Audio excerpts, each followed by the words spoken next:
You guys like, you guys, I don't wear makeup. I never lived in Alabama. No, oh my God, Laura. No, it's like me being like, I'm not Mormon. I never grew up Mormon. Oh my God.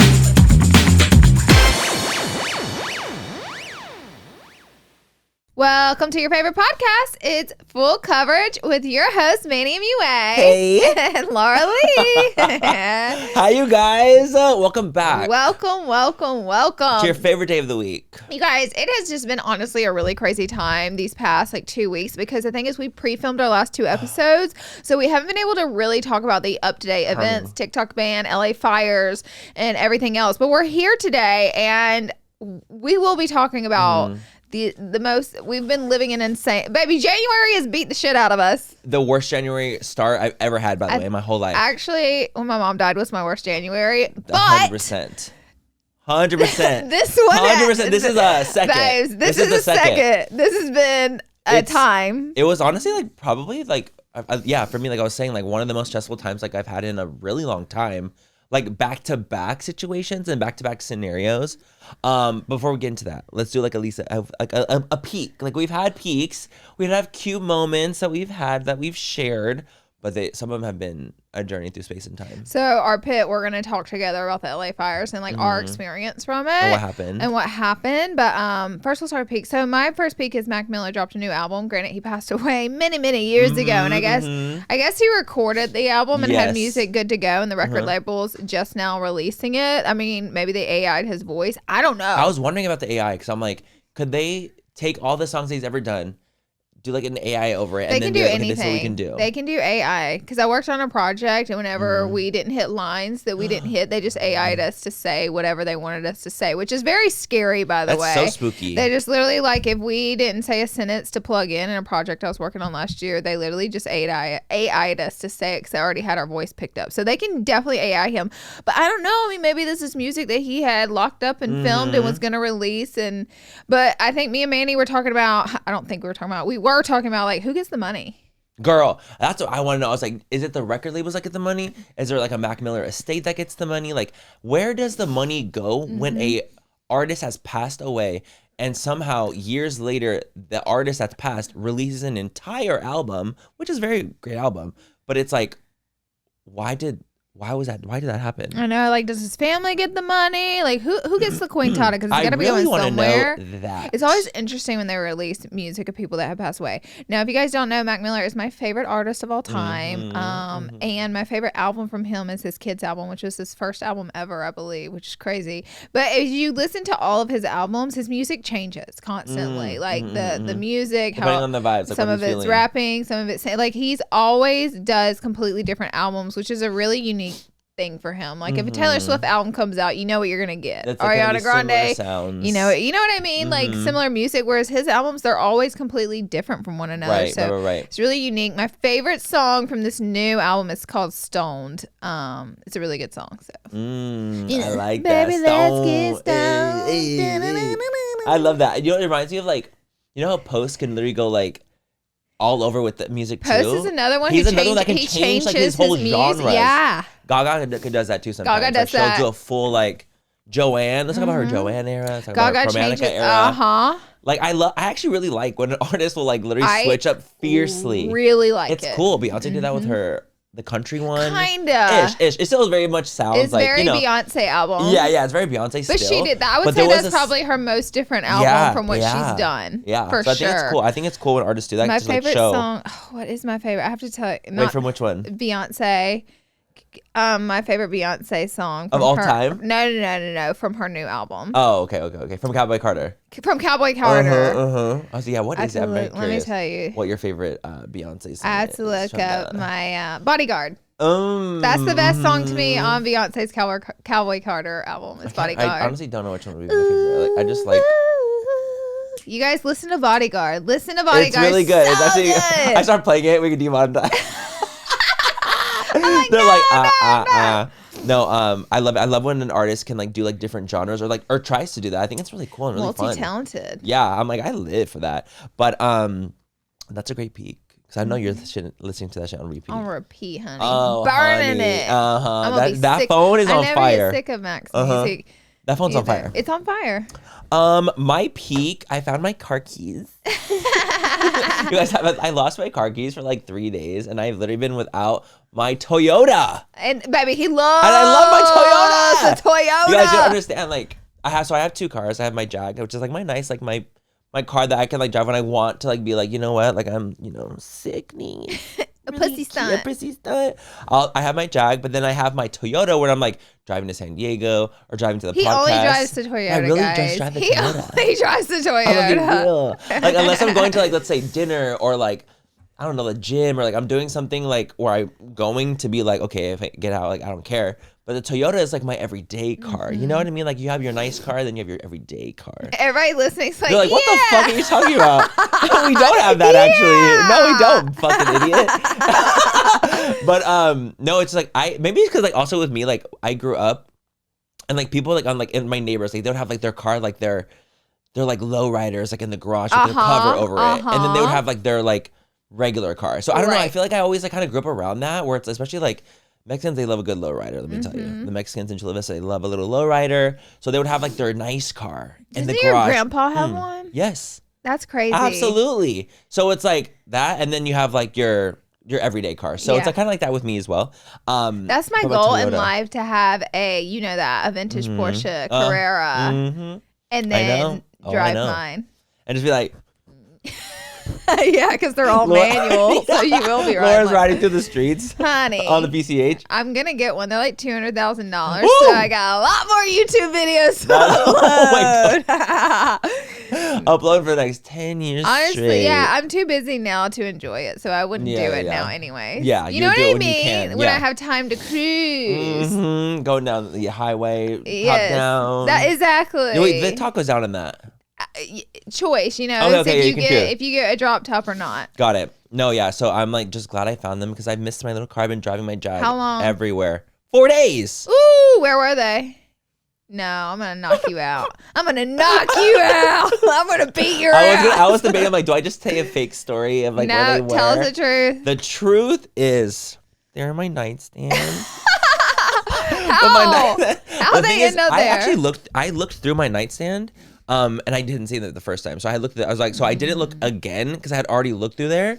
So I was kind of looking I've actually looked like every scoured in my house. I thought maybe they're in old hoodies. Like I went through all my old hoodies. I went through everything, and I was like, this is so crazy. So last night I just had another instinct to be like, maybe I should just look in the nightstand one more time. Maybe it fell through like a crack, through a crevice, like somewhere underneath, because my nightstand is actually like a filth. Oh, shocking. It's no shock to no one. It's literally like all the things I could just think of, like, let me just throw it in the nightstand. You know what? My nightstand's a mess. It's like a mess. Like the drawer's a mess. It's a mess. So the drawer's a mess in there. So then, and my drawer is not, it's not a small nightstand drawer. It's literally a very deep, like, it's huge. Like, the nightstand is like really big. So I'm looking there again, all over again, underneath something on like the far right corner of it. And I was like, no. How did you get You gotta put an air tag on You guys, the hose. I think I'm gonna put an air tag on it, but I also, my key, and I was like, no wonder I always lose it. It's just this. Good Lord.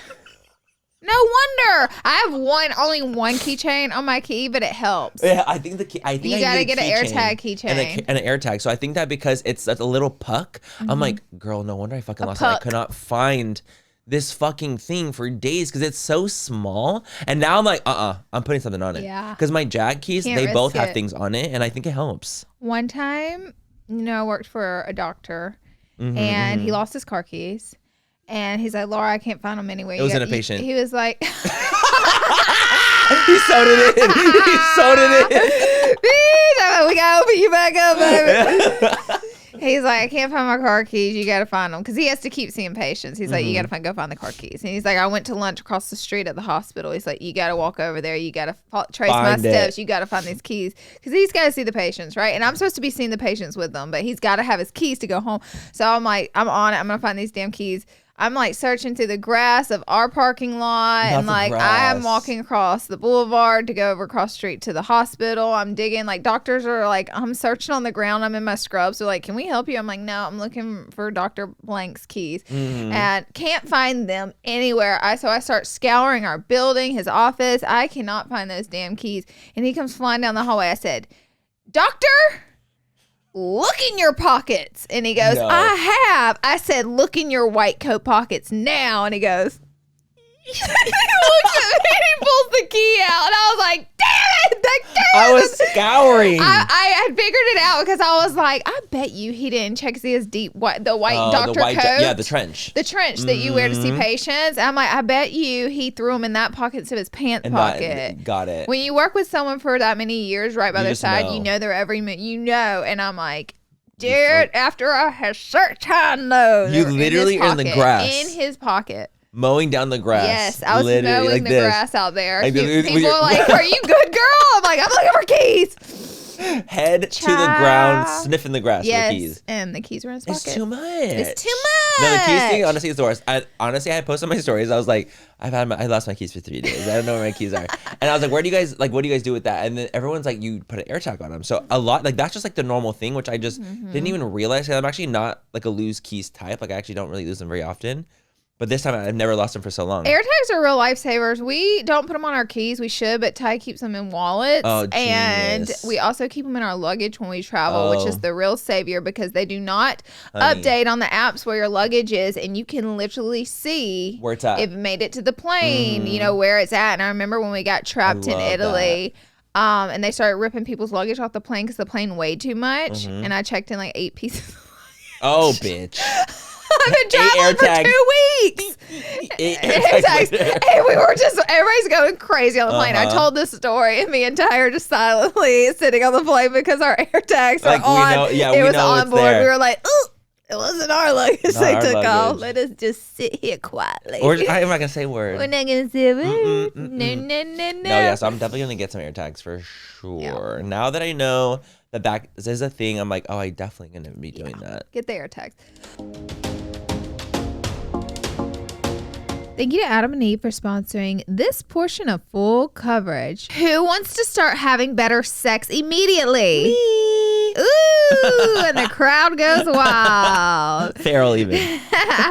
You have to take advantage of the brand new deal from adamandeve.com/full coverage. You guys can get 4 sex toys for $20. This is absolutely the best deal we have to offer, and it's a limited time while supplies last. And it's so cool because Adam and Eve in general is a fantastic website. I've bought from them before, and they can ship to in discreet packaging, which is really, really, really cool. So your neighbors aren't they don't know, they're all nosy as hell. Yeah. Shit. And so it's really, really cool that they are like that, and that they can do rush processing and free shipping as well. So get your sex toys quickly. Take a look at adamandeve.com/fool to see what 4 sex toys will be yours for just $20. Go to adamandeve.com/fool. It's the only way to get this offer. Full Coverage is brought to you by Progressive Insurance. You guys, we all need insurance. You know the tea. Gotta have it. If you're driving a car, you need to have your insurance, and Progressive is such an amazing insurance company, and I've actually used it before, and they just make it so easy. Why is car stuff so difficult? Like, honestly, it is a total hassle. It is. It's a pain. So it's nice that we have companies like Progressive that can really help with this kind of situation. Also, if you're ever thinking about switching your insurance company to save some cash, give Progressive a try. They make it so easy. Just drop in some details about yourself and see if you're eligible to save money when you bundle your home and auto policies. The process only takes minutes, and it can mean hundreds more in your pocket. Yes, definitely check them out and take the time to fill out that questionnaire to make sure, because you could be saving a lot of money on your insurance. And we all know insurance gets pricey, but they have so many bundled deals with your home and auto insurance. So visit progressive.com after this episode to see how you could save. Progressive Casualty Insurance Company and affiliates. Potential savings will vary. Not available in all states. Okay, should we talk about our joint pit? Wait, what? Should we do the movies? Oh, yeah, the shows. Okay, we thought it would be cute also to list our favorite TV shows of 2024. You know, we're a TV show girlies. We are. And we do love talking about shows. And it's just like so fun. And so we literally made like a mini list of like some shows. Maybe we can do like 3 or like 5, like 3 or 5 each of like our top shows and like why, like what we watched like fiercely. Mine are funny. Give me one. Okay, my first one that I was like, I was in it like, in their like swimwear was Agatha All Along. That's not on my list. No, it's not. Yeah, so Agatha All Along on Disney Plus. I was obsessed. I'm a big witchy person. So I love watching witchy shows, and Agatha All Along was one of my faves.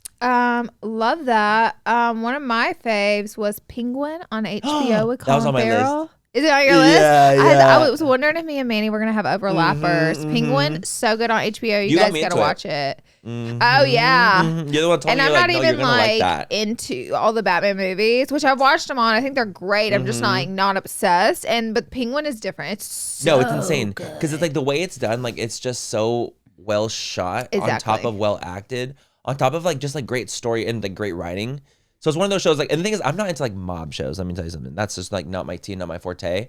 But because of how well it's done, I appreciate like just art because that's just art to me. It is. Point. It really is. That was art. Okay, another one of mine, Baby Reindeer. That's on my list. No way. Look, I'm dead. Right there. Baby Reindeer on It's because Netflix. that show. It's so different. It's just, I've never seen like really a show like that. It's unique. It's a unique show. It's a unique concept. And like just, again, the way it's done, so incredible, so insane. Even better, the woman that is based on, did interviews and tried to sue. And it made the show 10 times better. It was even realer. Because she's so blatantly lying. And she's so like that. You can tell. She's so like that in her interview. She gives herself away completely. She's like, none of that happened. They're like, okay, well, we have factual and court documents where you did send that many emails and you did send that. Yeah. We're like, okay, well. She's like, no, I didn't. You did. In the interview, she's like. It made the show better because it confirmed the storyline. The storyline was confirmed. It made it fierce. It did. 100%. Fallout on Prime. It's on my list. No! Oh, Laura, I'm not kidding you. Fallout was on mine. It's so good. Fallout was you guys gotta watch Fallout. Sickening. It's post-apocalyptic and they live in these silos. Is it a silo that they live in? Because the show silo. Yeah, kind of. Yeah, really it is. It actually is like in a like they're underground bunkers. Like they have different communities. So it's a silo. And I love I love the vibes of that. I love the bottle caps as money. Like I just love like there's so many little aspects of it that I was like, this is such a good ass fucking show. Okay, I know one you're gonna geek out about, and it's gonna be on your list. Hacks. Manny put me on Hacks. Manny's responsible for that one. And the thing is, like, Hacks obviously didn't come out in 2024, but a new season came out in 2024. And that counts. And Hacks is such Emmy. It's a show I think like rewatched. I think now I'm like 3 times in rewatch wise, but it's a show that I'll play. So it's like it's in the background of like anything that I'll do. No, it's so Hacks. Good. It's just so good. It's just the writing is incredible. The writing's impeccable. The acting is incredible. It's honestly just. You must put your phone down and watch Hacks. Which is like honestly the best. Like I love that. Yeah. One of my favorites, another Disney Plus, which is crazy that I have 2 Disney Pluses on my list. Wow. Is X-Men 97. So X-Men 97 is basically they remade X-Men from the past, like the cartoon drawn version of it.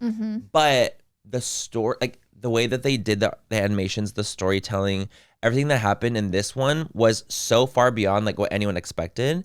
And it ended up being like absolutely incredible and was like up for awards. So X-Men 97, if you guys have a chance, if you guys like that, if you guys like cartoons, incredible, especially if you're an X-Men girly. Yep. Fargo. I've watched every season of Fargo, I think. And me and Ty absolutely love it. It's really good. It used to be a movie from back in the day, and they turned it into like a modern day TV show. And it's just about like in North Dakota, which by the way, like what the fuck is going on in North Dakota? Y'all got somebody listening from North Dakota? The Dakotas? One time I met someone from North Dakota and I asked them, I was like, what the fuck is going on in North Dakota? Yeah. You don't ever hear about the Dakotas. I don't. And they go, we watch paint rust. That's what they told me on bumpers. I think it's like a saying, like we watch paint rust on bumpers or something like that. I was like, God damn.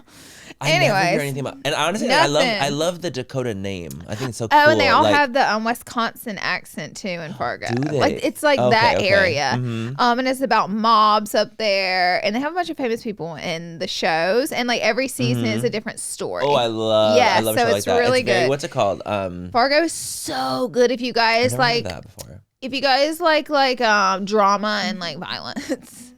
So I love that. Yeah, it's really good. That was the last of my list from our overlaps. I also had Righteous Gemstones, HBO. Incredible, iconic show stopping. Danny McBride. Another show that I watched. I'm obsessed with. Last of funny Us. Show. Last of Us. You know what I'm talking about? Yes. Best show ever. Wait, I forgot. Like I didn't even think about. One season so far, but. And it's coming back, I think. It's coming back. Is it not this year? Yep. Last of Us? You guys watch Righteous Gemstones if you want to laugh. HBO Max just really has they eat it up. Florida Man too. Shows. Yeah. There's a ton. That's like, a funny one. They don't have as much, but the quality is there. So it's literally not about quantity. It's about quality. And for reality TV, I did Secret Lives of Mormon Wives. Oh my God, yes. Also, Love Island for me. Oh yeah, this year was like this year was the best. That was a big binge for me. I had never watched it before. This was the first year I ever watched it, and I was like absolutely consumed. Like during that time. So the UK seasons are just that good, but this was like our first like banger American good US one. Yep, this was our first good US one. I'm so glad to hear that because this is the one I watched and I was like in their like swimwear when it came to that. But Mormon Wives and Love Island were my like reality show ones. Faves.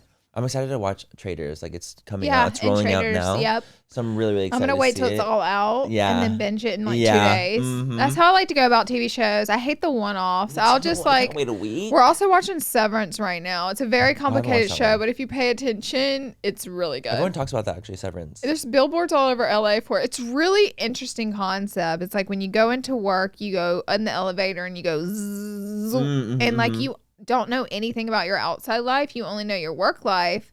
And then whenever you leave there, you have no idea what you do at work. Like it zips your brain. Got it. So you have your you're like the same person, you. But 2 different people. Got it. Your real life you and then your work life you. Yep. And they don't really know what they do for a living.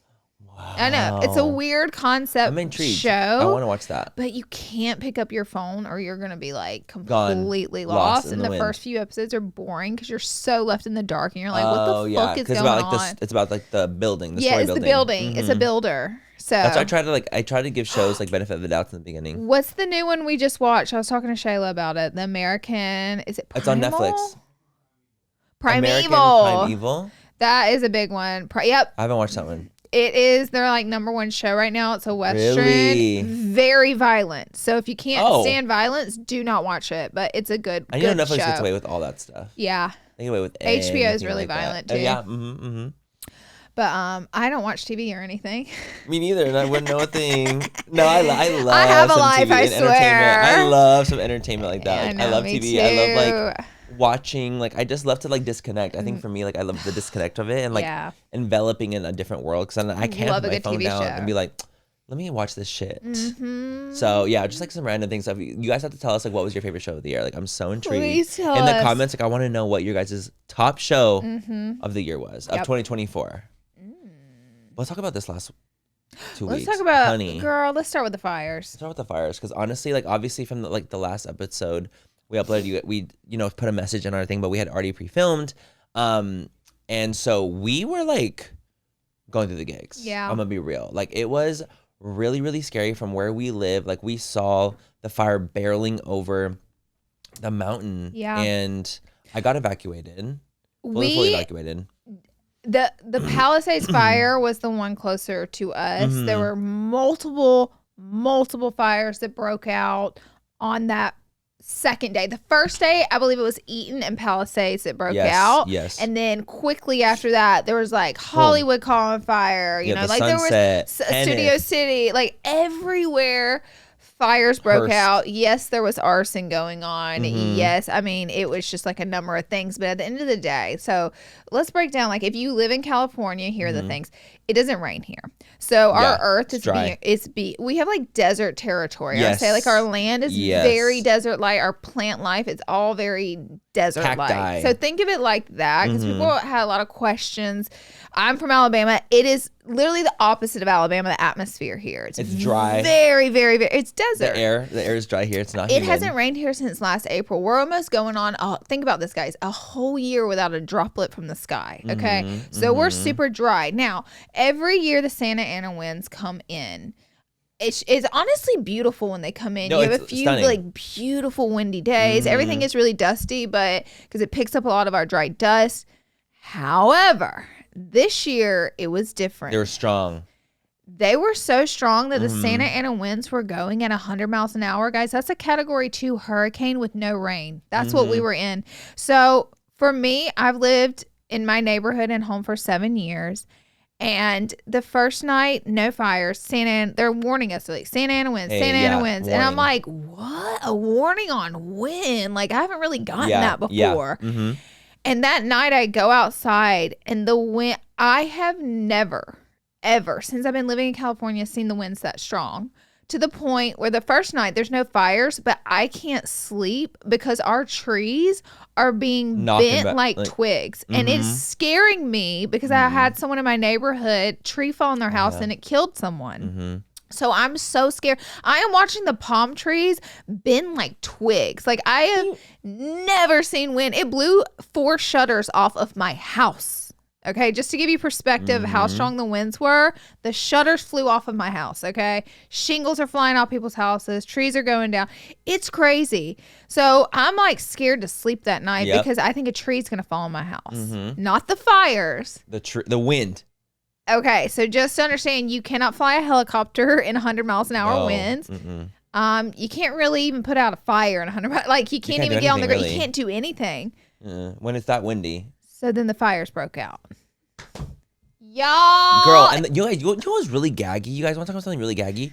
When we were filming the podcast 2 weeks ago, that Tuesday, we went into the podcast, nothing was happening. Nothing was happening. We got out of the podcast. It was a little windy that morning, but nothing was happening. Nothing was happening. We get out of the podcast, the fires literally started. We're like, there was smoke in the sky. There's fires. And what the fuck? And let us be known, there's fires every year in California, but they're a couple acres and they put them out in no time. Right. So when you see smoke in the sky, I would say like at least once a year. That is not too abnormal. So and it's usually the outskirts of like Los Angeles. It's not like, let's say, in like the city. Like you would see it in like the valleys, like the deeper valleys where there's a ton. Like Malibu will always catch fire. Like there's a lot of greenery out there. It's gonna catch fire. Like people Santa live in Clarita, canyons. It's fire. the canyons. Anywhere where there's canyons and a lot of like greenery and potentially dead plants, brush, they're gonna catch. Like they just always do. That's just very California.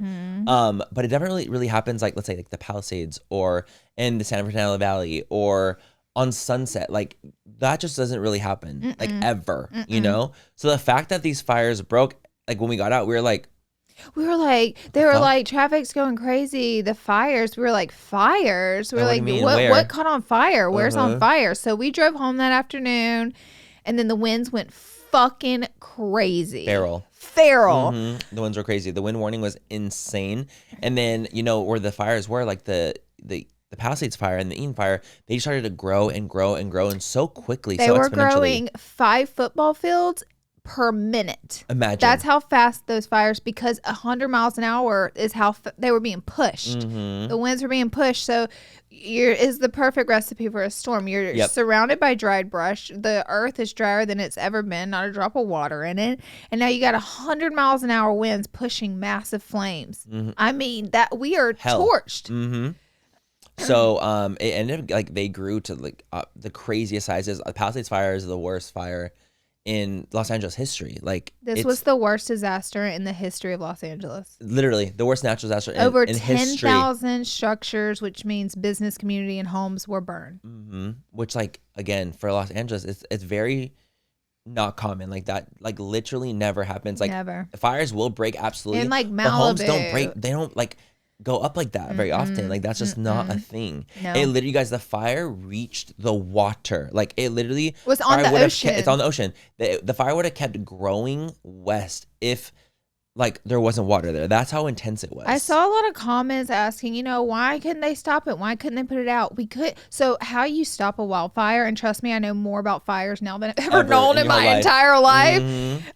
It's not really an on the ground kind of thing. Wildfires are air support kind of thing. Aerial. It's they put those out with the planes and helicopters and fire retardant, and they couldn't get those up in the air. And not only that, we didn't really even have that many of them. So we had to recruit from different countries, different states, all of their air support to get enough helicopters, even in the city to begin with. But then they couldn't get them in the air because our winds were so strong. It's like flying a helicopter in a hurricane. It's not going to work. And also wobbly. Dropping water in those kind of winds, it's not going to do anything. It's just going to blow. Yeah, exactly. So like you can't really do much. It really is more so like useless for them to do that. So it has to become like more of a ground thing. So they're doing they do a lot of different things. They do like they'll like dig trenches so that there's like no brush. They'll do like mini fires to like get rid of a lot of the brush, like a controlled fire. They'll do like, you know, obviously like hose water support from the ground. So they do a lot of different techniques and things to get rid of it when they can on the ground.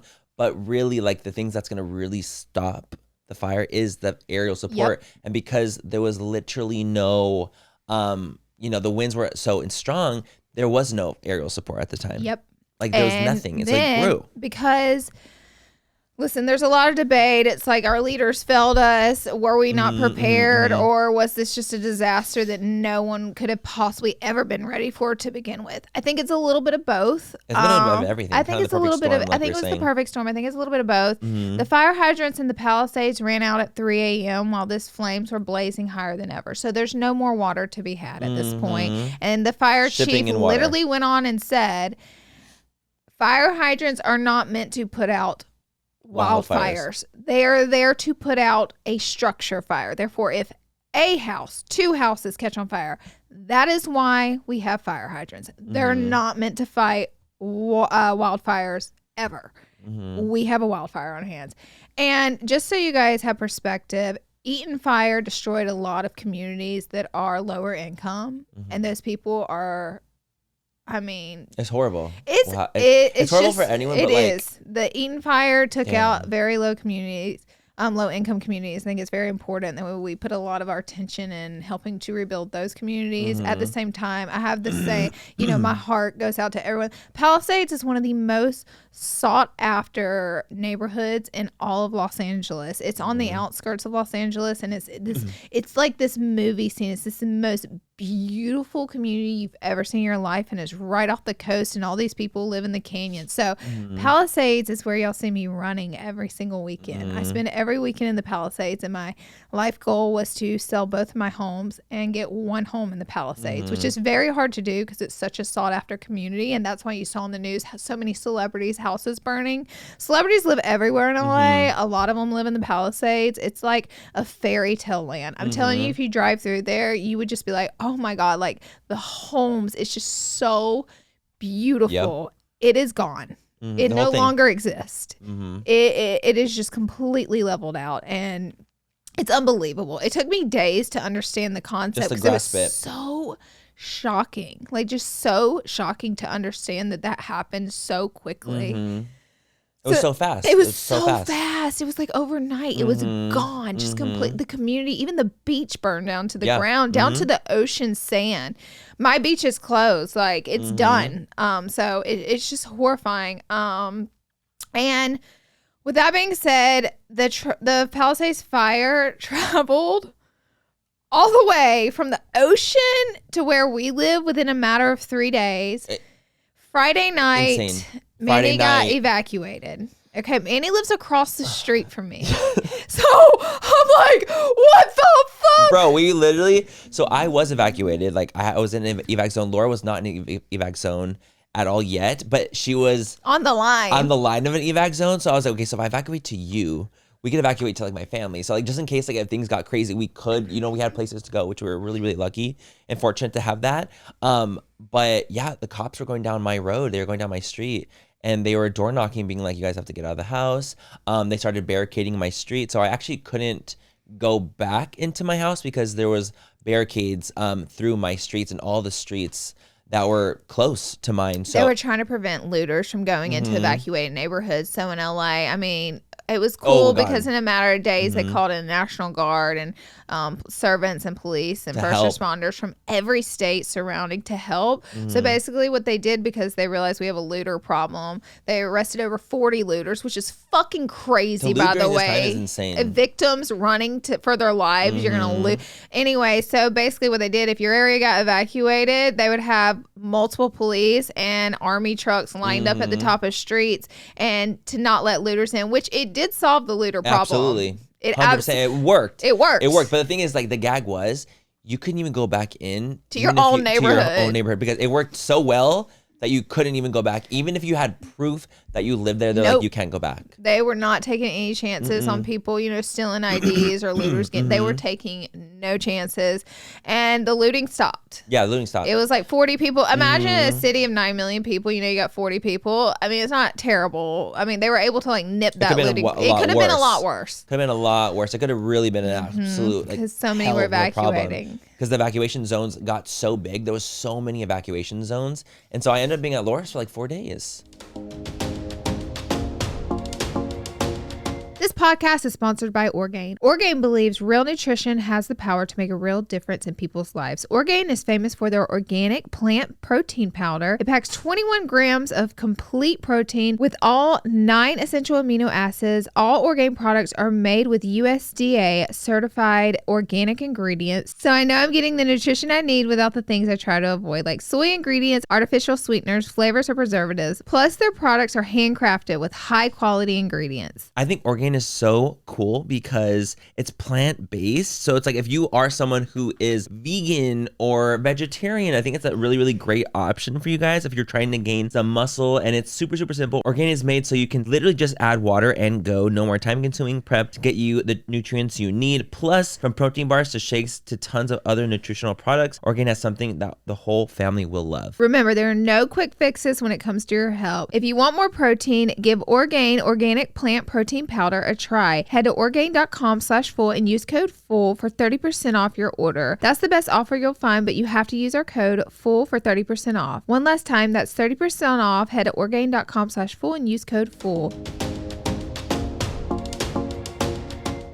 So on Friday night, I start seeing the smoke barrel over the hill really close to my house. And by like 6 p.m. that evening, I'm starting to see like the shadow of flames. And I'm like thinking, at this point, I'm not eating. I'm not functioning. 100%. I'm crying every 2 minutes because I just witnessed what happened to the Palisades. And now my neighborhood's getting evacuated and I can see the flames, which is exactly what they saw.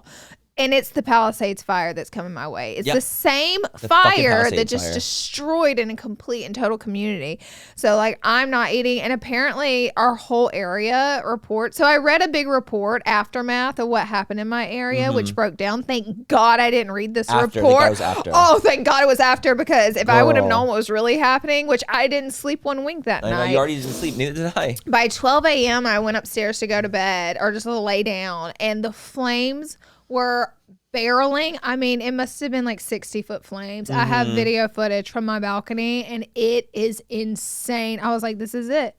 This is it. Like the house is going up. Yep. I thought the same thing. I was like, you guys, my house is not Y'all going to be there in the should have seen these flames. I've never in my life seen anything like this. It looked like an apocalypse. It did. It was literally apocalyptic. It was actually fucking crazy. And like, that night, Friday, I stayed at Laura's. Did I not like just cry like a bitch the whole night? I did, because I was like 100%. Getting ready to say goodbye to everything. Had all my stuff packed up, all of my mom's stuff packed up, ready to go, my cats. And basically when I read the report as to what happened, the fire got out of control. The firemen were terrified it was going to take down our area. We have a hike in our area and it's a dirt road, and basically they laid fire retardant, and they were saying the fire will get to this dirt road, but if it crosses it, basically we're fucked. Yeah. They don't know, because the winds are still going, and the winds shifted and started blowing our way, so it blew the flames our way. And so basically they were like, they had over 40 helicopters, guys, to save our area, to save my home. I wouldn't, Manny wouldn't have a home, and I wouldn't have a home right now if it were not for this air support that came in and literally saved our area. It is so crazy to think it's crazy. That. It's so crazy. It is to even so crazy to think that their whole, like, their job is to literally like help people and save their homes and save their lives. And we have homes right now because of them. We wouldn't have it. The winds were still going. Our houses wouldn't be here. They would not be here right now if it was not for those people, those heroes, saving our homes. And what's crazy, I didn't sleep one wink. Girl, it sounded like a war zone. I'm talking about helicopters shaking the roof of my house. Yep. I was like, please do. Same. I was anxious as fuck. Oh, God, I was so happy to hear them. I was like, yes, please keep going back. But at the same time, it like triggers you because you're terrified. I could see clear as day the helicopters dropping water on the fire from my home. And that's when you know you're in trouble. Yeah. I'm like, I can see what they're airing on the news from my home right now. Like, that is so scary. And it was worse than what I thought it was. Yeah. Turns out after I read the report, they're like, yeah, we were counting on a dirt line and some fire retardant to save your entire community. And I'm like, what? I know, it's crazy. Like, you don't expect like a wildfire to be so close to your home. Like, no. That just like doesn't really happen. Like I was saying, like in LA, it's just not a thing. Like, you don't get fires like that here. Not in the city. We live in a very urban, like the city. We live in the city. We don't live on the outskirts and in like a canyon in Malibu. We live in the city. And we just saw what this exact fire did a couple nights before to a community. So it was crazy. You guys, and I used to live in Santa Clarita, and I did experience a lot of the craziness with fires, and like that was very like more common out there because the winds are always stronger and more intense in Santa Clarita, and there's more greenery and vastness out there. So fires were quite common out there when I did live there, but here where I live now, it's just not as common, and I've been here for years. So it's like I've never in my whole life. Listen, I've lived through a lot of tornadoes and hurricanes. Those are quicker moments. And I have been scared for my life like once or twice maybe. This was a little different. This was days ongoing of being scared for my life and like my livelihood. Like I don't know if I've ever really laid in my bed and been scared I was gonna die or lose everything I've ever owned. And that was such a reality for so many people. Yeah. It was horrible. Like, I don't think I've ever experienced that before. No, because it's such a different thing. Like, you literally just saw the whole Palisades go up, and then soon, like, you could be going up too. Like, it's such a crazy feeling to feel that or to know that, because it's like the anxiety levels of that are just so vast. And we were prepared. Like, we had bags packed. We had everything, like, to go in case it did get like that. But imagine also just losing your home and everything that's in it. That is unbelievable. Like, it's unbelievable. And then people trying to comment things like, oh, well, like, they're rich, it'll be fine. Like, no, it's not okay. Like, that's not okay. You lose your memories, your home. You lose everything. It doesn't matter. You want the couch you bought. You want the mattress. You want your pillow. You want your blanket. You don't want all new stuff. Want that stuff. You want your children's memories, your favorite drinks and your favorite cups. Like a home is a sanctuary. Yes, it's your regardless home for a reason. of your income. Rich people, it is their sanctuary too. Low income people, it is their sanctuary too. Now, I understand that people that have money and insurance policies eventually will be able to rebuild, whereas some families will not. I feel bad for both. Same. I have empathy for both. Me too. I feel sick for both. It's crazy to not help to people rationalize it like that. It's crazy. It's so crazy. It really shows you how disconnected a lot of human beings are to humanity. Yeah. It's like at the end of the day, like you just have to have empathy for people. If someone loses something, it's horrible. It doesn't matter loses if they're rich or poor. These people lost it's horrible. everything. I mean, they have no yard. A lot of people lost their animal. Do you know how many animals died in God, this? I can't even.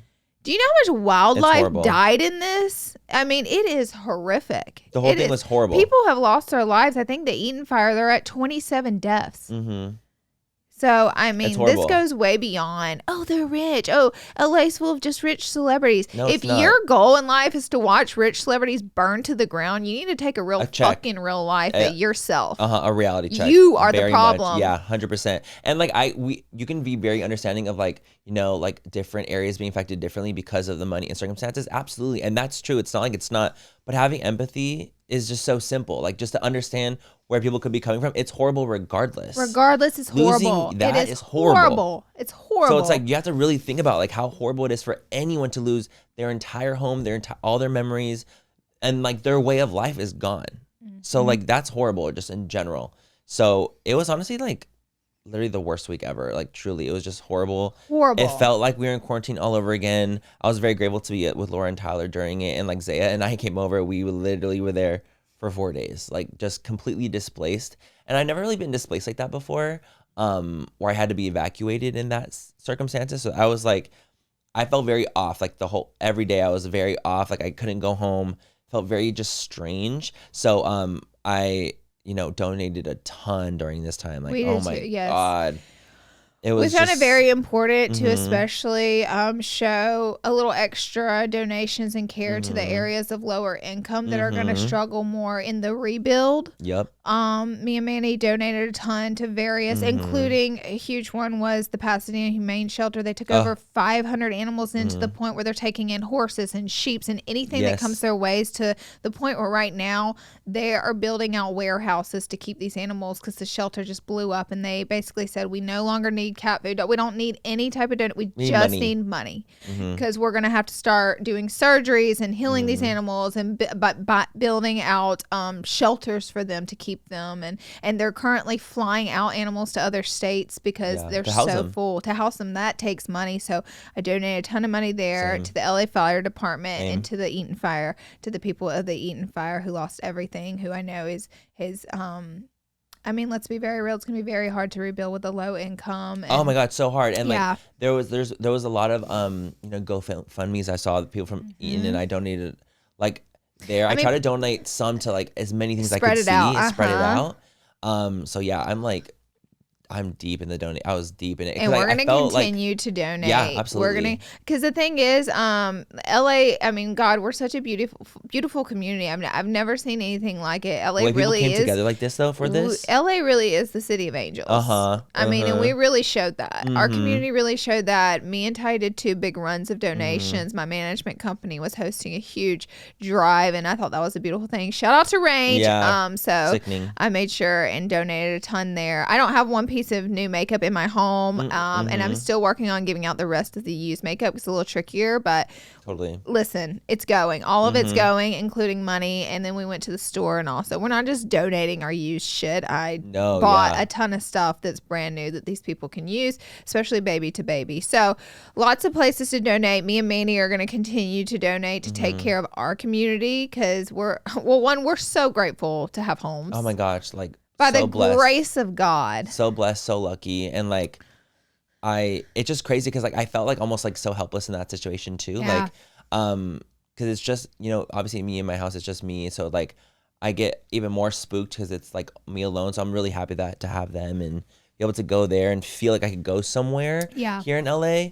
But it was just like such a crazy feeling. So that's why, both of us have just been like donating our hard-earned money to make sure that people have something, some normalcy and something that they can have. So that's something that we can do, and it's been nice being able to help the community. Yeah, but it was really horrible, really horrible situation overall. Horrible, just devastating. Like absolutely, like I've never seen anything like it in LA. There's devastations everywhere. The thing is, LA is just such a densely packed city. So when something like this happens in one of the biggest cities in the United States of America, the amount of people that get displaced and that it affects. I mean, you got to think the Palisades, there was an article by New York Times talking about the amount of housekeepers and gardeners and they're just completely out of a job. There's been restaurants in my area and all that have been without power for weeks. Those people do not have a job for weeks. I mean, the chain just goes down of how many people this affects. It's a big butterfly and you effect. Really don't know it unless you like live through it and you're in the community, you're in the city. You'll see. You'll be like, oh my God, this affects this. I mean, it's just like Manny said, it's just a chain effect of how many people are affected by this. So, and you don't even think about it. And people that try to shit on LA and being like, well, I actually made a video on TikTok about this, about how people were I saw people in my DMs, and I saw public comments as well, being like, well, LA is a sin city, so it's like God's doing this, and it's like, save it. Like, this is literally the craziest thing to ever say during this kind of time when everyone's like mourning the loss of their literal belongings. Like, I don't want to hear none of that shit. So it's like, unless you're gonna be helpful, don't say shit. I saw a comment under a post that replied to someone that was like, let that city burn. It's full of sinners. And the comment was really profound. She said, I love when people comment stuff like this, because we're gonna burn regardless. The fires are happening, but now you're gonna burn too. You put that out there into the world, you will reap what you sow. Absolutely. Now you'll get some too. And I was like, wow, that's really profound. Good. Do true. Speak how you feel. Do say that. Spew your disgusting hatred, because you're gonna get a taste of it too.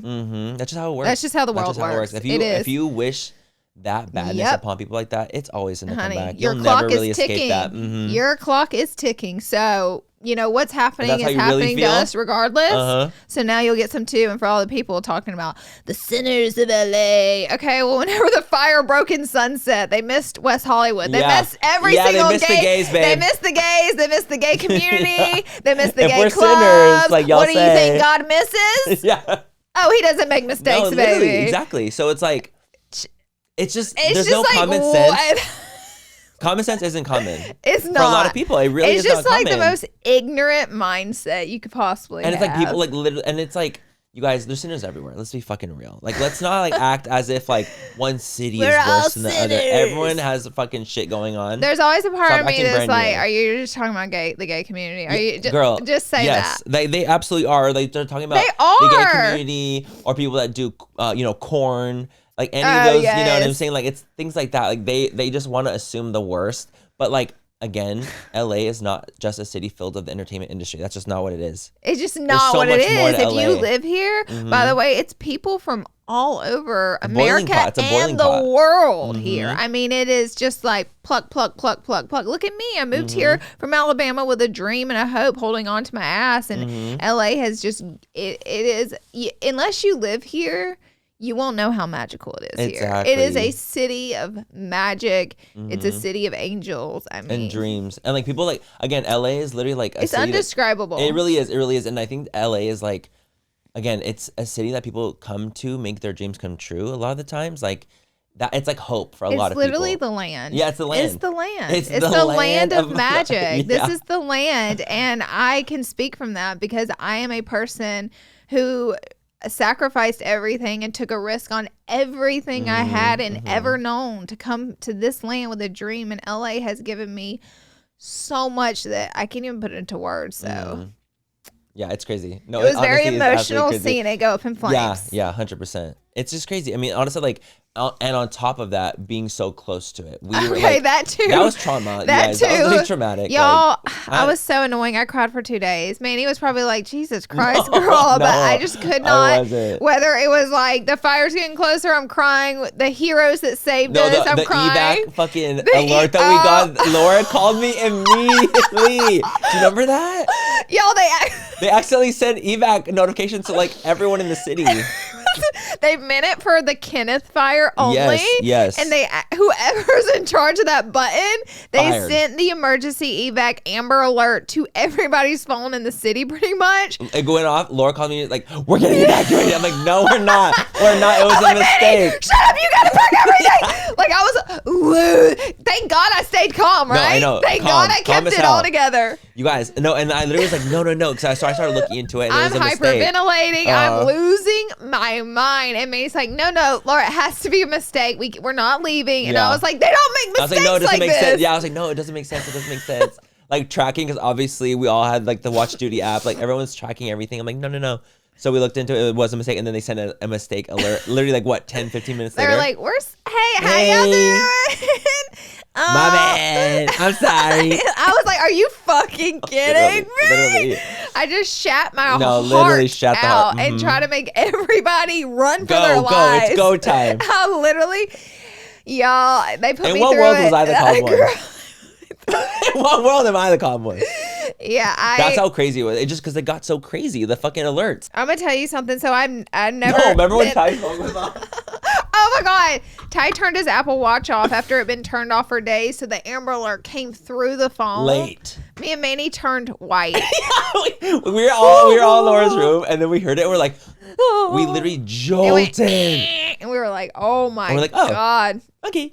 Jesus, but it was a beautiful thing. I think I had, LA is full of evil people and sinners, but at the same time, I had about 30 people text me and tell me at any point, because everyone saw the fires coming towards us in my area, and everyone knows where I live, my friends. I had literally probably more than 30 people text or DM me and ask me to come to their home. Oh, so let's talk about this evil city of sinners, of terrible people. Over 30 people I had probably offered places to go in this rotten city of terrible people. I mean, just homes wide open to us to take care of us and take us in to ensure our safety. Isn't that a beautiful thing? It's insane. Like, it's such a community. There's That's no the community. Point. I swear there's no community like this city. It's unbelievable. It is unbelievable, the community we have here. It's been really cool to see like everyone come together and actually help strangers. That's the gag too. Like, communities are coming together to help people they've never met.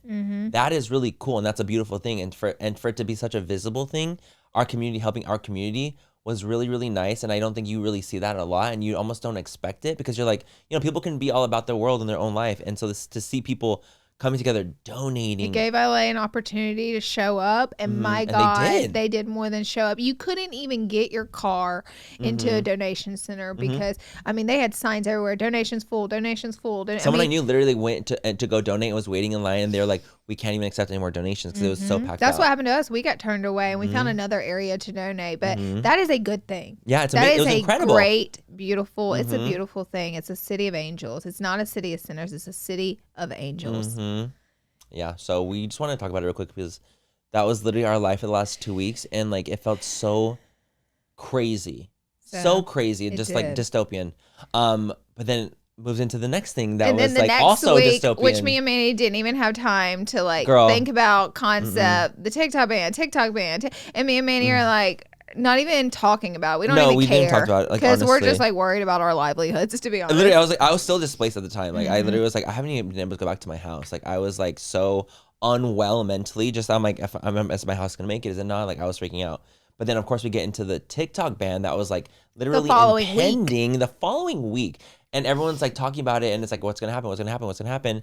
And then, so as I'm sure if you guys might know or might not know, so TikTok has been like under intense scrutiny for a while now of people being like, oh, well, we're getting spied on, extra, whatever, Congress trying to say that.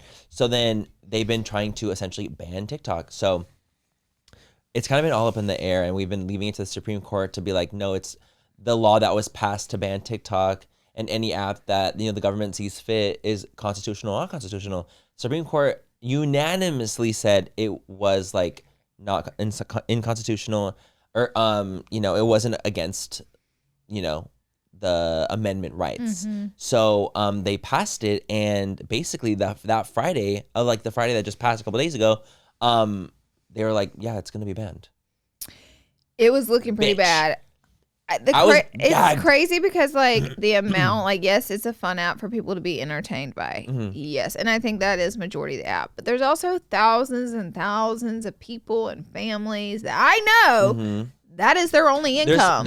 There's 7 million businesses on TikTok. 7 million. Oh, mine's one of them. Yours is one of them. TikTok has done a wonder for my small business, and America has really done, besides the customers who have supported and bought, but as far as like our government, our country has done nothing for my small business. And if anything, it's fucking the people. Yeah, if anything, it's hurt my small business.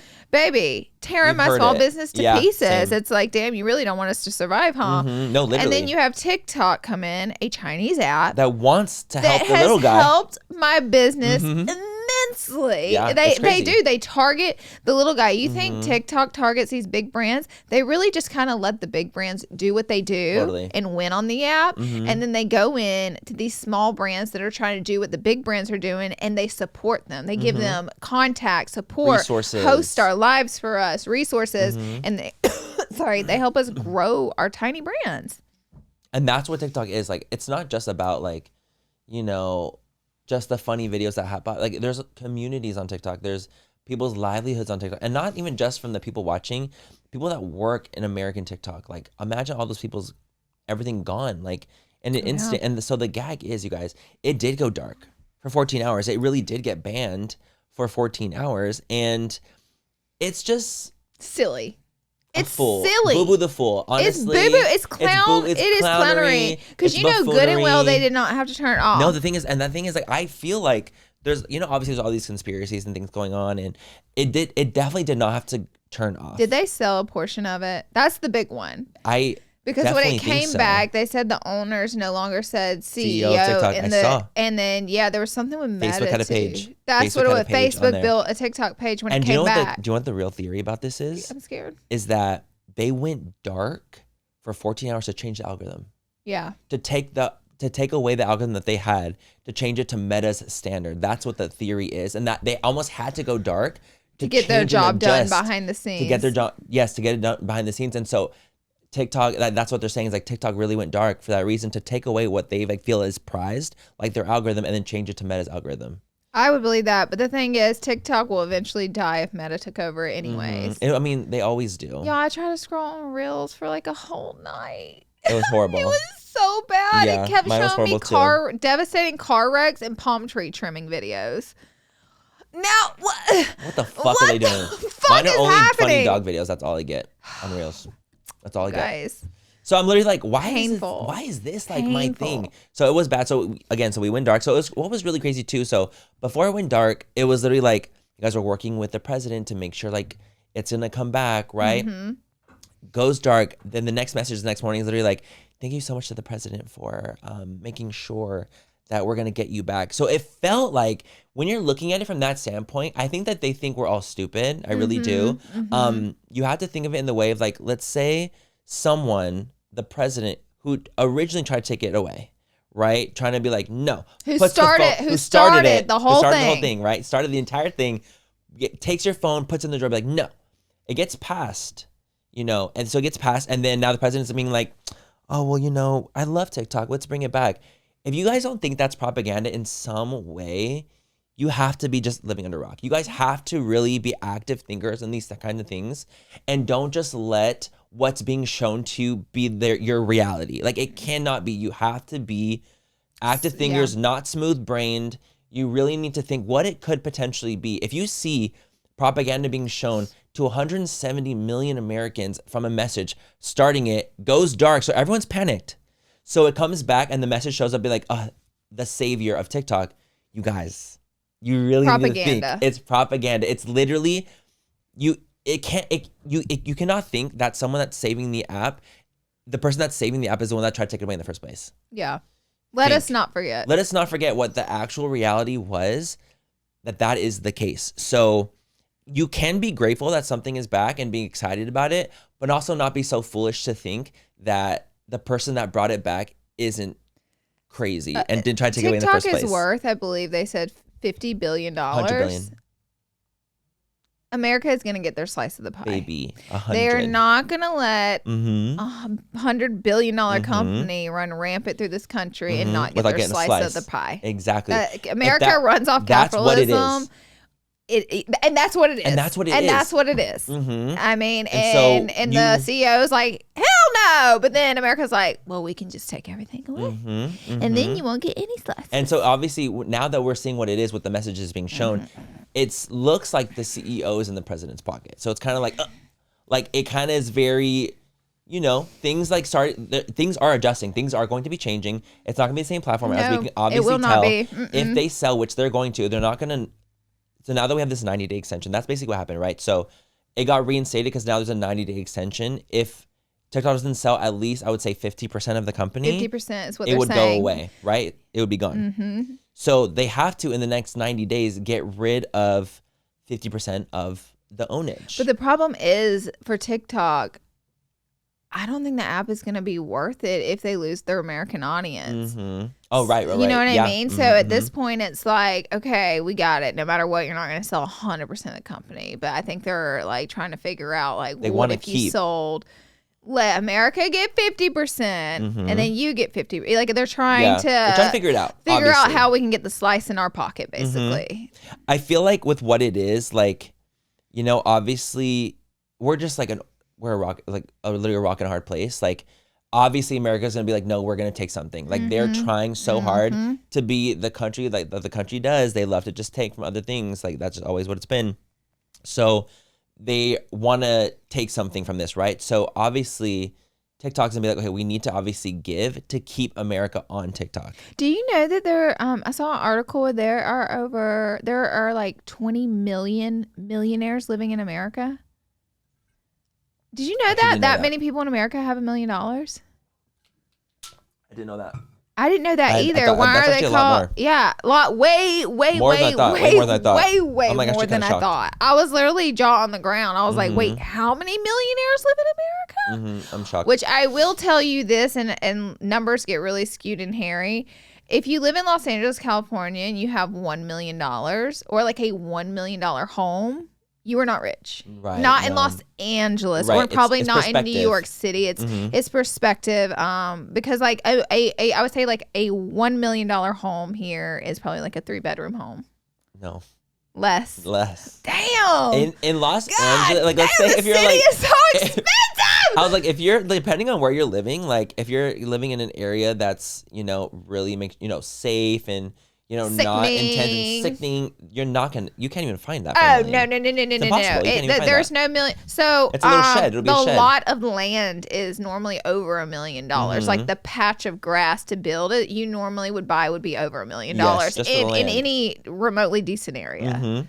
So any teeny tiny house. Yeah. So it's just like, that's why I say, if you have $1 million in Los Angeles or like a $1 million home. Where I was born and raised in Montgomery, Alabama, if you had $1 million home, rich, filthy rich. Even. I didn't know anyone I mean, there might be $1 million homes in Montgomery. I don't know because I didn't know one sold with $1 million home. It's all again. It's all about perspective. Like you're not going to see the 3-bedroom homes where I'm from. Granted, I've lived here for 11 years, so we have to go back 11 years when the market was a little different. We're between $80,000 to $100,000, and that's like a 3-bedroom, 2-bathroom home. Right. No garage, just a patch of grass in the back and front yard and a driveway. Like that's 80 to completely 100. Different. Again, it's all about perspective. It's all about perspective and where you potentially could live. So, with everything happening, so it literally was like just clownery that just happened. Yeah. It didn't actually have to go dark. It was a spectacle, is what it looks like to me. Or maybe they were updating an algorithm, or maybe they had to do an undercover exactly. job. So to me, unless they were updating the algorithm and doing the undercover job, there was no point in doing. It was for propaganda. It was for propaganda, and it was used as a tool. The biggest, like literally the most active, biggest app in America, which is TikTok, to be a propaganda for one side of the government, for the right, is literally like really quite wild to think about that is kind of what's happening. And I just want you guys to, just be active thinkers, actively aware of what's happening, because the way they mobilized Congress, the way they mobilized for TikTok to be banned in comparison with the way they mobilize for things that are really quite serious that happen, like school looting, I'm going to say looting. It rhymes with the other word, homelessness, people not having enough money for food, like these huge things. But social media.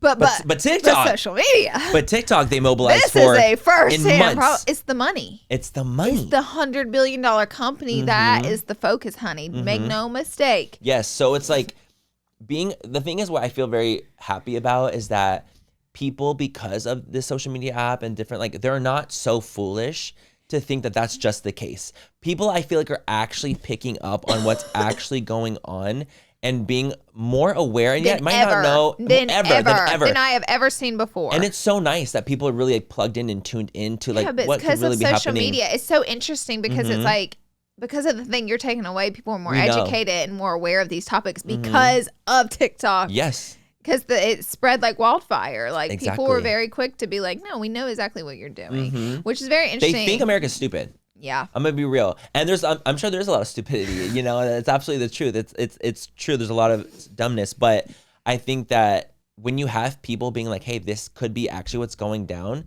it gives you another perspective. I think that's the whole point. It's like TikTok is important for the freedom of speech and actually being able to see different views and opinions for literally anything. By the way, for literally any walk of life. But to see something like this, where it's like, this is propaganda, right? And to think that like, oh shit, this absolutely makes so much sense, because why were the messages worded the way they were? It's very obvious when you actually think about it, but it's nice that we have a tool to help people think that way. So it's like when you see that, it's like, yeah, you actually do have to mobilize. You do need to sign petitions. You need to be able to, the congressmen that were there, that were active, being like, hey, no, let's keep TikTok. Let's keep it for Americans. Those are the people you want to invest your time, money, and people that are fighting for you and your rights. Like, not people that are literally like, no, fuck TikTok. Like, like that one congressman from like Arkansas that was like, no. Because they tried to do a quick one, be like, hey, we need to mobilize and do these 90 days. Got shut down immediately. Because the guy from Arkansas was like, no, and none of us would say yes to this. Oh, well. Like, well, oh shit. So then it obviously got more fierce. So it's just something to kind of look out for, but I was actually really, really surprised to see so many people Think of it, too. aware. I felt so bad for all these people who built their whole social media careers or are famous from TikTok, right? So, like me and Manny, let's be real, we're not famous from TikTok because we were already social media influencers before the app even existed. We're famous from... We're influencer famous from YouTube. Right. We built YouTube channels. So I said, Manny, imagine in 2018 when YouTube is just like at its peak and they delete the YouTube app. Crying.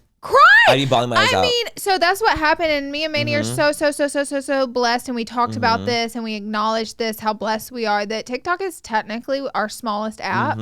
Out of all of our social media, TikTok is technically my and Manny's smaller platform. In comparison. in comparison to our other platforms. That's not the case for majority of influencers. That is not. We just got lucky to be an OG and, to build up on American-made apps in America. We also worked very hard on TikTok. Bitch. We worked really hard. I have spent the past 5 years growing my TikTok app because it is the #1 social media app. Yes. And it is so we're very active. It's our most active. It might be our smallest. It's also causing Meta to die. Like it is. So that's another problem with TikTok. It's causing our American apps, Meta, Google, which is YouTube, to die off. It's killing them. I mean, they're lobbying against it. Exactly. They want it gone. And so that's another, it pulls money out of the American companies. It does. And it puts it into TikTok. So, and with that happening, you have to be able to pivot as a business, as a creator, as an influencer, you have to pivot. And so me and Manny went to work and we said, okay, this is where we're going to rebuild. And we spent the past 5 years on TikTok, putting everything and just building this up, rebuilding after we have already built for accumulating millions. I've been doing this for 11 years, you guys. In March, I think will be my 12th year. I was gonna say, I think you're like 12. I think March is my 12th year. I'm doing this, and like to continue to rebuild, it's fucking. I'm not even trying to complain though. I really am not, because I don't want to come across complaining at all. I'm not. I'm blessed that I'm in a position that I was able to build on there, but it just sucks to spend 5 years, just busting ass to build up this new app that's taking over everything, and then bloop, it's gone. What? It's crazy, but like really, and then when you think about like these creators that have done that only exclusively, and they're mainly TikTok creators only, don't diversify their portfolio and their content, that could go away for them. I would be balling too. I'd be balling fucking too. I am gonna tell these TikTokers, you better listen the fuck up. If you are not spending time building out on YouTube and Instagram, you're crazy. You're crazy. You're crazy if you are just putting all of your eggs in the TikTok basket, especially after this. You're crazy. You should be putting everything. And listen, YouTube's hard. It's very hard. Way harder. It is way more time consuming. I was talking to a YouTuber who had quit YouTube and had just just this short form now, and they're basically like, it's too hard. Yeah. It's too hard to keep doing YouTube. They're like, not only taking time to edit and film the content, and I was like, trust and believe, I spent hours making thumbnails and filling out descriptions and putting links together and tags together. And we upload on full coverage on YouTube. Oh yeah, I have 3 channels. Trust. I know it's hard. It's hard. But But when things like this happen, you better get to work. It's almost like insurance. Yeah. It's in a weird way. It's literally like, as a creator, like all these different platforms are like your insurance policies in like a weird way, or it's like your things where it's like if one thing happens, it's like, well, I have other things to be able to build on and be able to continue to use. So it's like you kind of just have to do that as a creator. You have to be aware, and a lot of people do. A lot of people that are on TikTok are popping on Instagram that have like moved it over there and popping on YouTube because they do YouTube as well. It's like, get to work, guys. Smart. Seriously, be smart about this. Protect your career. Protect because yourself. TikTok is not a safe place for a career anymore in America. It's very volatile, and anything can happen at any moment. Protect yourself. Protect your career. Don't just upload on Instagram pictures. Get to work. That's my advice. If like someone were to say, Laura, you've been doing it for 11 years, over 12 years. What should I do now? I would say get to work, because if you really want to do this thing, I mean, you cannot put all your eggs in the TikTok basket anymore. I mean, it's also just good to not to put your eggs in any of the baskets, ever. really. Yeah, ever. It's so true. Because you just never know what can happen on any platform. Look at like YouTube in comparison to what it was. Like it's obviously not the same. It's crushed. So we still have an egg in there, but now we're putting some more eggs in TikTok because that's the newer thing. So it's like you just have to kind of do that. Be aware, be smart, be active, like looking around, being like, what's happening? What's the landscape?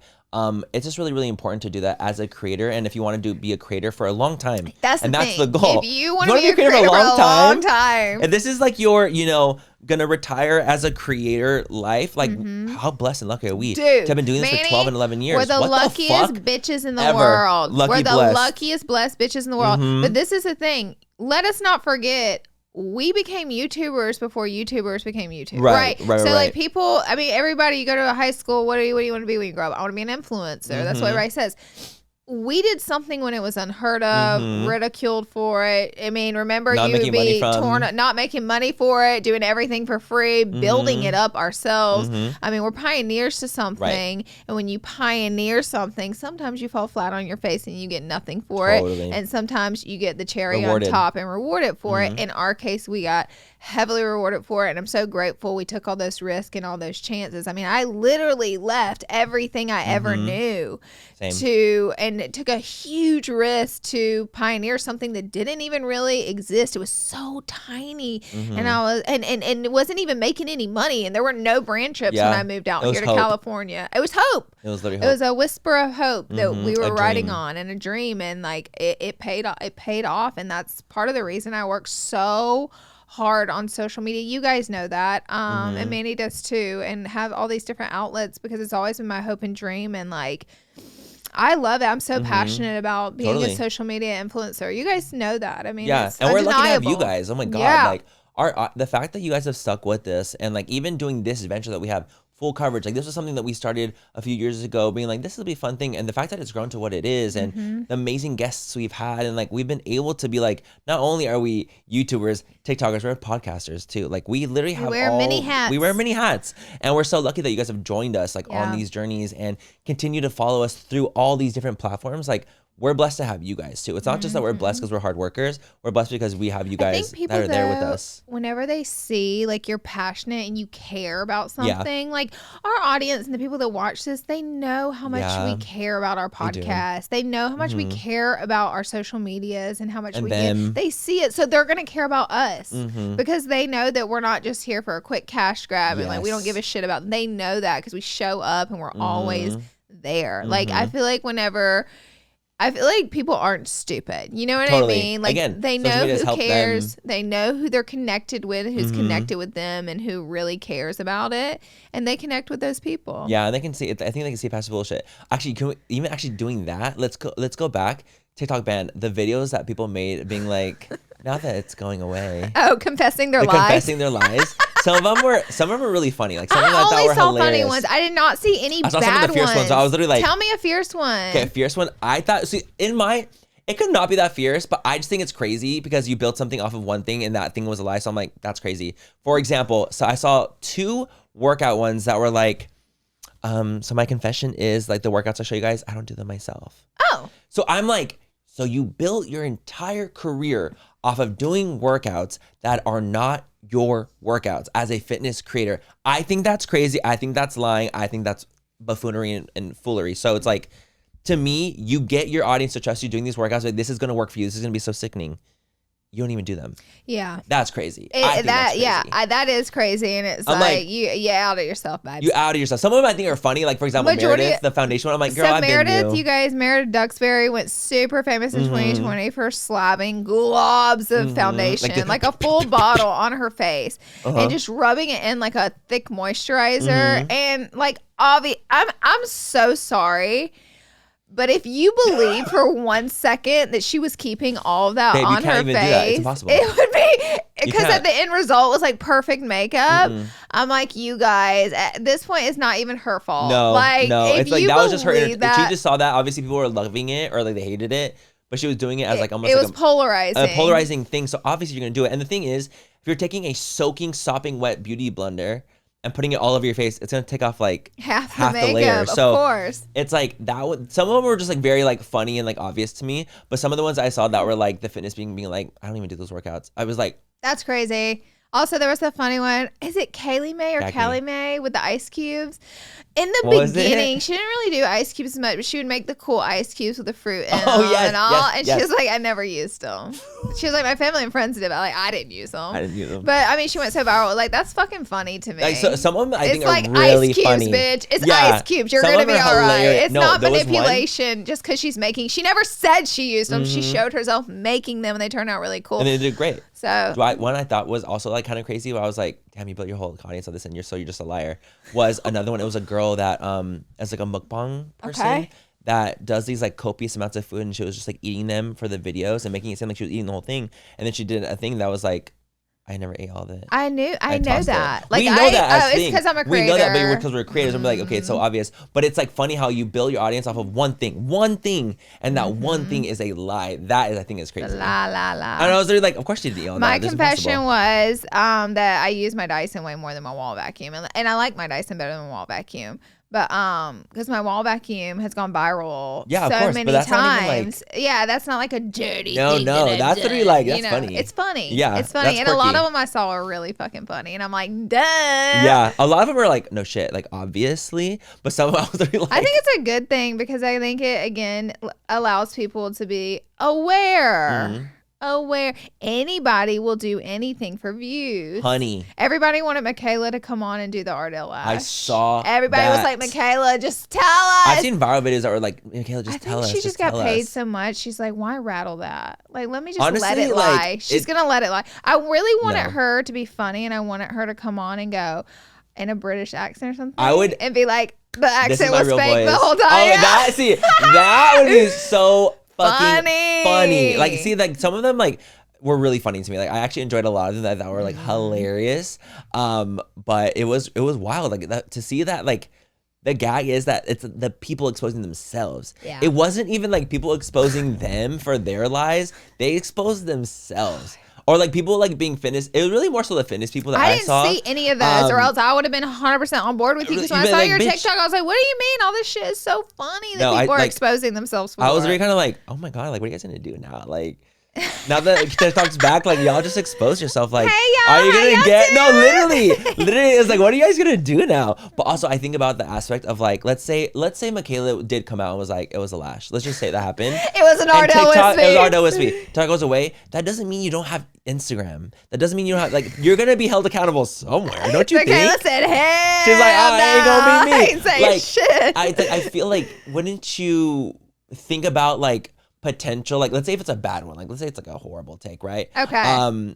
I saw this one like Disney person, like it was a Disney one that was really funny. He's like a Disney creator that like does like a lot of Zootopia like stuff. Okay. And he's like, I never watched Zootopia, but he does like Disney Zootopia thingies. What a great movie! And they're incredible. But it was just like one of those things where I was like, this is like wild that like you build your one thing off of your one thing and then it's just all a lie. But it would be like us lying like, I don't know. I'm not gay or something. Yeah, it's like, you guys, I don't wear makeup. I never lived in Alabama. No, oh my God, Laura. No, it's like me being like, I'm not Mormon. I never grew up Mormon. Oh my God. Like it's like that. Like that's it's like crazy. Something crazy. Some of those like that's why some of them really gagged me. I was literally like, wow, y'all really saying all that? Wow. Oh. But some of them were really funny, and I actually enjoyed a lot of them that were just fun. Like I saw Terry Joe's was like, I'm actually black. I was like, Terry Joe. I was all ready to. I was like, what is Terry Joe gonna tell us? Say? And it was like, I'm black. That literally made me laugh out loud. So I loved that was actually a really fun trend. That shit was funny. But some of them were really like, I saw Charlie Jamila. Did you see the one where she was like the pen? Yes. The pen one where it was like, she was really doing what are they called? Those like little. There was another big one too where they were like, someone never dated someone in real life with the Gen Zers. Like there was a huge relationship and they were like, we never dated. We did it for clout. I can't remember who did it because I'm so on the outs with the young people. No, me too. But I did actually see one of the videos that popped up that really gagged me was the Sienna. She did a video about Jack Wright. She did a YouTube video. They got 1 million views in one day. Hello, get the dust off the channel, baby. That's what I'm talking about. And she aired his ass out too for how much money he made exposing her. I mean, she really lit it up. She also discussed what it was like to be canceled. I think at like how old? Like really young, years ago. Young. So I saw her TikTok and I was literally like, when she's like, well, TikTok's going away, I might as well talk about this. And I was like, oh my God. So the girlies were really out there. They were being fierce for those last hours. Now when it went away, like that Saturday night. How many times did you open that app? 10 times. Me too. I said, oh my God, I need to go to rehab. No, literally. I keep opening. So eventually I clicked the app and moved it off my homepage. And then in 14 hours, I moved it back because I said, oh, we're back. Did you see that? People deleted the app because they thought it was going away and they can't re-download it. What?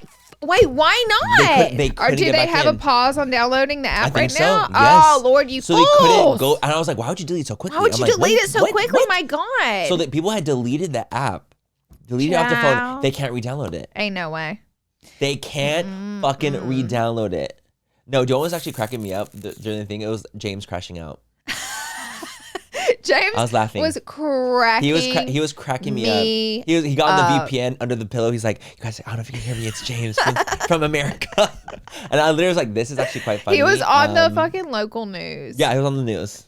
For crashing out so bad. James and I was crashed like, out that's bad. funny. But James's whole brand is on TikTok. Like Painted I lives know. on because of you gotta think there's so many, so this is a really people's, big deal. People's livelihood. People's livelihood. So it's like for something like that going away, it's diabolical. So there's this guy named Joey Fu on TikTok, and I've been obsessed with his video because they live in Florida.